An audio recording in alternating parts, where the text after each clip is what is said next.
Yeah, you said Yeah, that. exactly. I'd like to introduce our next speaker, who is Lara Joyce, National Campaigns Coordinator at the Irish Cancer Society, formerly from Massachusetts, USA, beautiful, beautiful Massachusetts. Lara moved to Dublin in 2014, where in addition to fundraising for the Irish Cancer Society, she also plays rugby, which is unbelievably impressive. I would be far too terrified. Lara is the second of our audition winners, which is very exciting. And we must thank her mentor, Damien O'Brien from Ask Direct. Damien runs an agency called Ask Direct, in Ireland, and he was the winner of Iwitot in 2018 with a fantastic presentation of his own. So hopefully we can now go over to Lara's presentation. Over to Lara.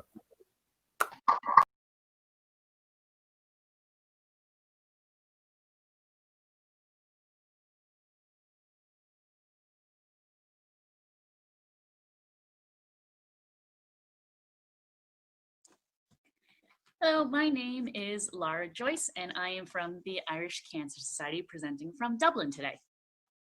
The campaign I'm going to be talking about is from Action for Children.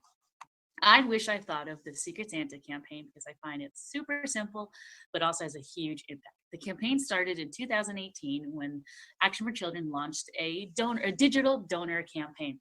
What's great about this campaign is that it plays on a well-known office Christmas game that most people have to play even when they really don't want to, and encourages them, instead of spending the 10 or 20 pounds on a Christmas gift for a colleague, they can donate it to be a Secret Santa for a vulnerable child. And they went with the tagline, these children won't know who it was that made sure they were fed or that they felt loved, but it'll make sure their Christmas is a little brighter. And what's great about this campaign is from 2018 to from 2019, you can say it kind of grew and snowballed. As Action for Children had a pretty small budget to work with, they tried to keep it almost all digital, which was great in that what they did was they mostly did social media. So it was a main proponent in promoting the campaign, along with the hashtag I am Santa, which the donor could use once they made their donation. And that's something that really caught my eye, was just the simple hashtag I am Santa, which I'll talk about a little bit later. They also had an interactive donation page. So as a donor clicked a certain amount when they're making a donation, the page grew brighter and brighter, making sure, showing Christmas is a little bit brighter. Again, playing on those fun little keywords. Also, if you scroll down, you could see other Secret Santas within the UK.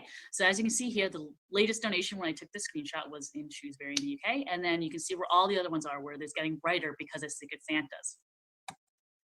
They also included a Secret Santa name generator. So kind of having fun with the being secret and going on with the code name, you could basically get your own little code name and share it on social media, which was also linked back to the donation page. How clever. So I know if I could get my name as Linda Glowington, so I would definitely go for that. And then they also had about 30 celebrities get involved with the campaign, sharing all different types of videos and posts on social media. So as you can see here, there's videos that were made with Action for Children, but also shared by celebrities themselves. And again, it was fun and quirky, but also had a huge impact. So I wish I thought of that because it's clever and simple. So I know I said that a few times, but that to me is really important because it is also low cost, but it's just something that you don't have to put a lot of effort behind it. You don't have supporters or donors won't see this and think, what is that? Because people know what Secret Santa is and people know what Christmas is. So it builds with something that's already there.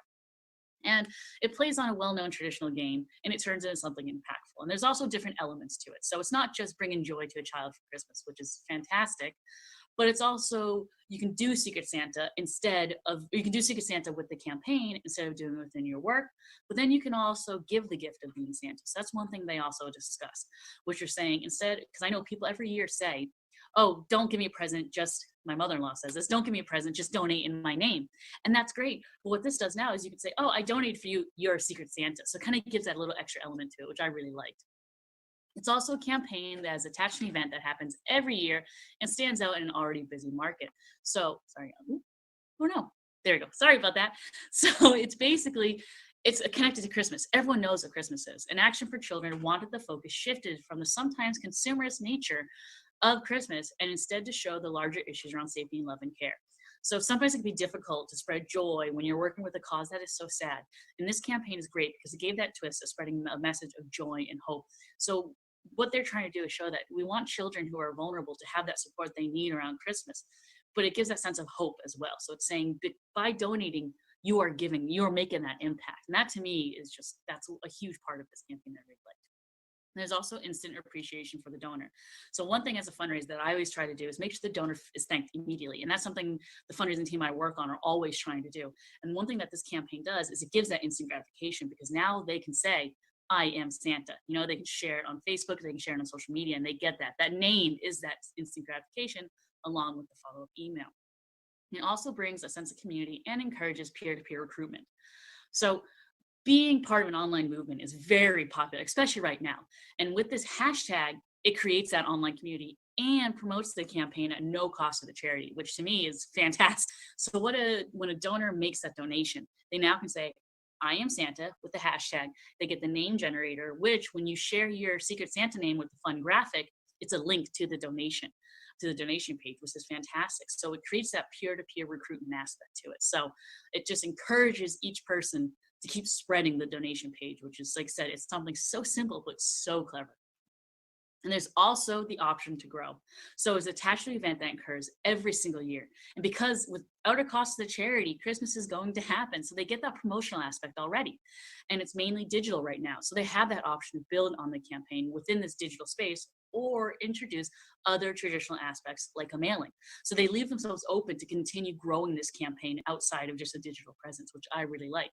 And I know, speaking to someone from the charity, they'd said that their goal for the second year was to double it, or double their income, and they did. As you can tell, they reached almost 500,000 by the time I took that screenshot, which in 2 years of a campaign to reach almost 500,000, that is fantastic for especially a digital campaign. So that is why I wish I thought of that campaign, and thank you so much for having me.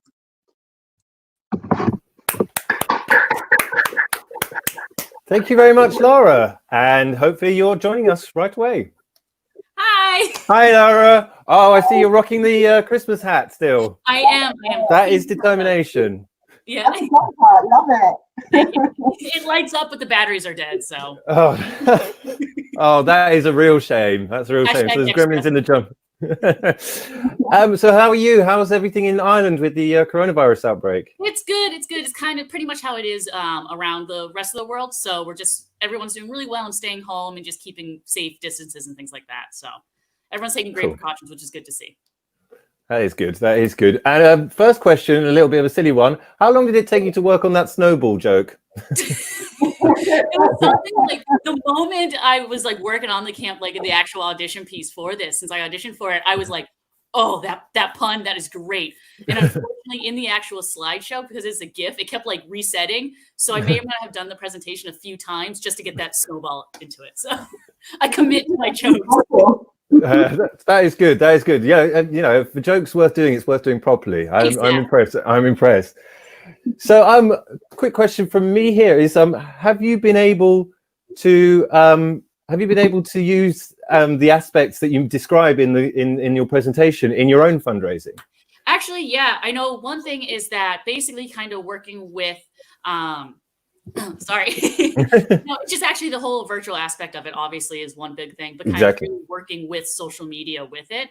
And I think one thing that we kind of noticed with the campaign that I really liked was the hashtag I am Santa being used. And I mentioned that several times in the presentation, is because it's something that becomes, it's each supporter uses it. And I know we've been kind of seeing that with Instagram right now. I know the donate 5 kind of thing that's going on. I know it's really popular in Ireland right now. I don't know if it's in other places, but people are donating 5 and running a 5K and then choosing 5 people, you know, and that kind of thing. And I know what we've been doing is kind of working with that ourselves and then just resharing them and things like that, and really working with what the community is doing with their campaigns and things like that. So. Fantastic. And so you, from there, I think you can say that there's a lot that could be learned from this campaign, particularly right now with the coronavirus outbreak. So that's stuff you're seeing replicated.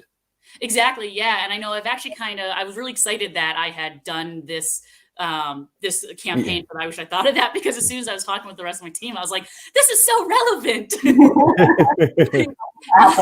I know, I was like, yes. But what's really great about it is that it's very simple and easy to understand. And I think that's something, especially right now, because on social media, people don't want to read into what they're going to be donating, to what they're actually doing. They want to see what it is, do it, and donate. you know, and that kind of thing. And I know even like, well, we actually had our own digital daffodil day because unfortunately our daffodil day had to be canceled at the end of March. So we made it all digital. So we just changed it to, instead of hashtag daffodil day, hashtag digital daffodil day. And it was all over Twitter. Like it was everywhere. And it worked really, really well because in Ireland, everyone knows what daffodil day is. So just put the digital in front. People are like, oh, this is online daffodil day. That's it. Move on, you know, donate. So it was really great in that sense. Yeah. It's like a nicer version of an online virtual pub quiz. It is. Yeah, exactly. Yeah. I'm pretending I haven't done any of those. I was going to ask just a little bit about the audition process. What made you decide to audition and come over from Ireland? I remember it very well, to do your audition. What prompted that? I mean, I'm grateful. I actually do really enjoy presenting. I'm a bit quirky, as you may not know. So to have the chance to kind of basically just be the center stage was really appealing to me. No, I follow Camille can relate. Like, yeah. But no, so when I saw the emails, I follow Sophie because again, I work with campaigns. So really building fundraising is my main goal, or building fundraising campaigns. And I saw the option to audition. And again, in case you haven't noticed, I'm not actually from Ireland. I'm from America, from Massachusetts. So for me, it was kind of experience or a chance to kind of grow my network, really. So I've been working in the charity network or charity sector in Ireland for about 5 years now, and I've met loads of people and stuff. And actually, I was able to meet my mentor Damien only recently, and I was really excited about that. So I really wanted to grow that, and then to see this as an opportunity to go to the UK and meet other fundraisers was just fantastic. And I was like, I couldn't pass that up.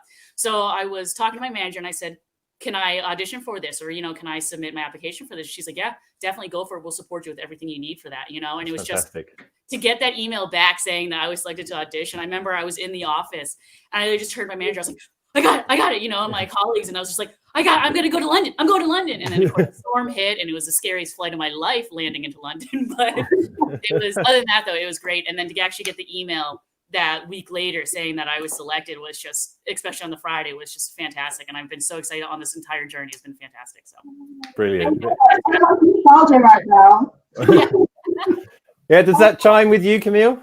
Yeah, it's just like reminding me of like the process when I was kind of being selected to speak at IRTOT last year. And I think it was a similar journey, like where it was my manager, Leslie Pinder, who was like, oh my God, she wasn't my manager at the time, but like, you should apply for this thing. And then you do, and then you're like, I got a place. And then meeting your mentor and kind of going on that journey and making the decision on what you're going to speak about and kind of seeing it all come into fruition like you have today. I guess, yeah, it's a special moment. And you just like embodied that with them. It was great because Damien is kind of like, he's a well-known guy in the fundraising world here. So like, I knew who he was beforehand and stuff. And so, and I'd seen actually his IRTOT presentation for the Repeal the Eighth campaign, which was great.